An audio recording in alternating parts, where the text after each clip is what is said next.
એક બેન ગરીબ હતા ને તે છાણા વીણે છાણ વીણે પછી છાણા થાપે પછી એ છાણા વેચે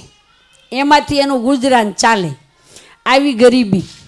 પણ સ્વામિનારાયણના એ સત્સંગી પછી બીજું તો કાંઈ કરી ન શકે પણ ગામમાં જ્યારે સંતો આવે ને તો મંદિર નાનું એવું હરિમંદિર બાજુમાં ઘર તે સંતો આવે અને થાળ કરવો હોય રસોઈ કરી હોય એટલે એક ટોપલો ભરીને છાણા એ મંદિરમાં મોકલે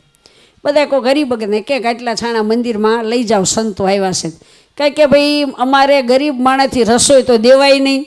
અને ધોત્યાય ઓઢાડી શકીએ નહીં એટલે એ સેવા કરે છાણા આપવાના સાધુને રસોઈ કરવા માટે છાણા સૂકા હોય એક ટોપલો આપે એ જીવાય ત્યાં સુધી આ એણે સેવા કરી દર વર્ષે સંતો આવે ક્યારેક વર્ષમાં 2 વખત આવે પછી એનો અંતકાળ આવ્યો તે સ્વામિનારાયણ ભગવાન તેડવા આવ્યા કે માજી હાલો તમને હું ધામમાં તેડવા આવીશું તમે કોણ છો કે સ્વામિનારાયણ ભગવાન અરે મેં તો એટલું બધું કાંઈ પુણ્યદાન કે મેં તો કાંઈ કર્યું નથી અરે તમે અમારા સંતોને રસોઈ કરવા માટે છાણા આપ્યા એ તમારી સેવા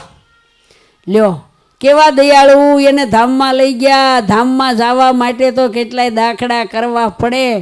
હાડક્યાને ચામડા હુકાઈ જાય ત્યારે આ માજી આ સ્વામિનારાયણ ભગવાનનું સર્વોપરીપણું એની કૃપા છે